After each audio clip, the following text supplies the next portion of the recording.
On behalf of the student body, I of course need to thank all of our professors. One thing that caught my attention the first semester was that our professors really care. The topics and opinions change vastly, but they all just want us to learn. And sadly for a professor, that was very refreshing. Thank you for that because it does make a difference. Thank you specifically to our advisors for keeping us sane throughout the thesis process, and thank you for our juries for passing us, because guys, we are done. But I must also thank the administration. They go out of their way to help us as people.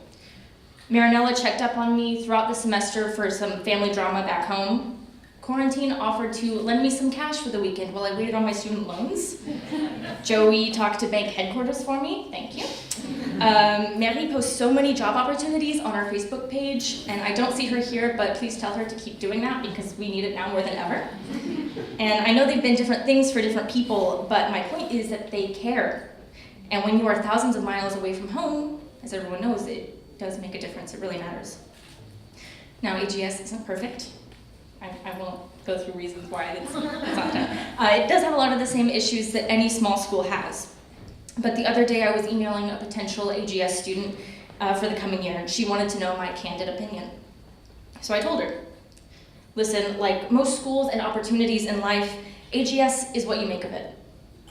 If you're looking for a rubber stamp on a diploma from a big name school with instant recognition, maybe look somewhere else.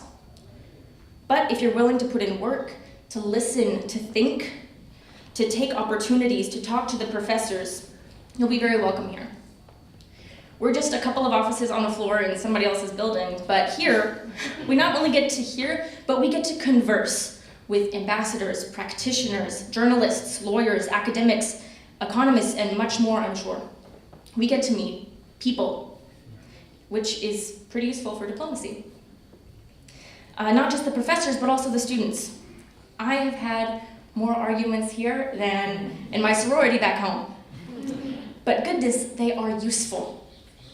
Some days I gained a new perspective, a new lens to view an issue that I hadn't thought about before. Other days, I learned that I really did think what I thought and had my reasons why. Regardless, it was always exhausting and very enlightening. You could show up to class, get your degree, and leave, but AGS is like doing a literature review, and I blame Dr. Yates for making this an analogy. You can find some amazing things, endless branches of knowledge to apply to what you're passionate about, but you've got to look around and ask questions. So when Marinella asked me to speak tonight, I started going through a great commencement speech checklist, because that's who I am. One thing I've learned through grad school is know who you are. I am a nerd who makes color-coordinated lists, and I accept this. Anyway, my list. Thank the students, staff, etc. Done. Talk about opportunities using academic analogies. Done. Be hilarious. Done. Quote something inspirational.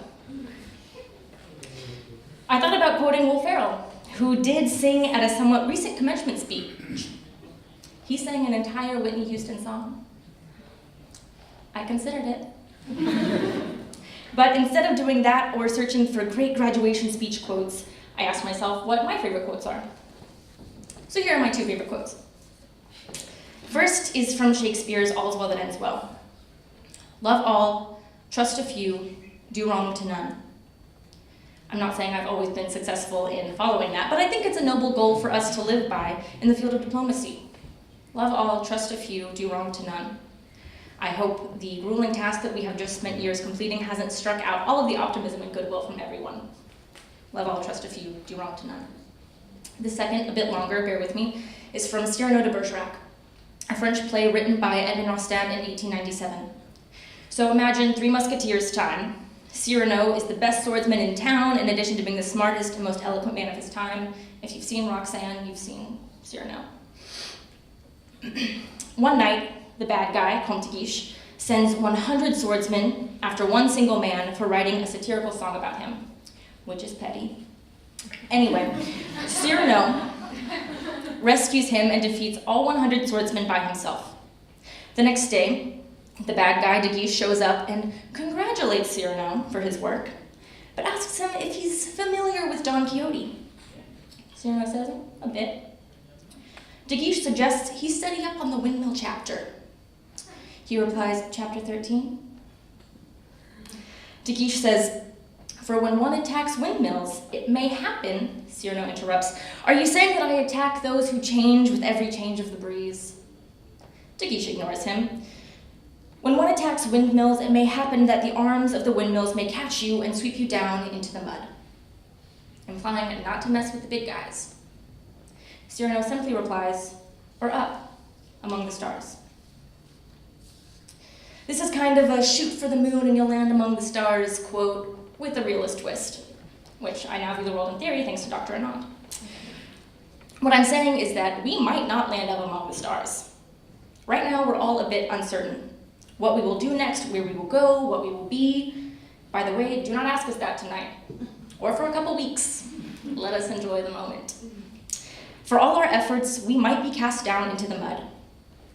But there is some chance we may be cast up among the stars. We don't know. That's the point. None of us, other than maybe Dr. Yates and Dr. Shante, are statisticians. I'm not going to stand here and tell you that we're all going to go and change the world. The only thing we do know is our only real limitation is time. So whatever you choose to do next, choose something. Go for it.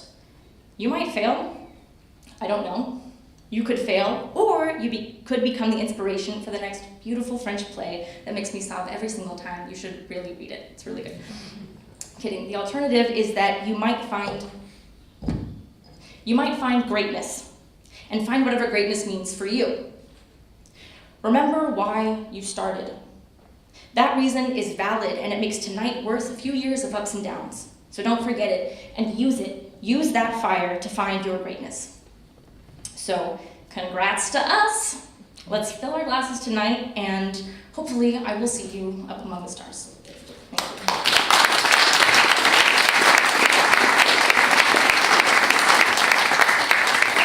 We're gonna eat now, is what I'm told.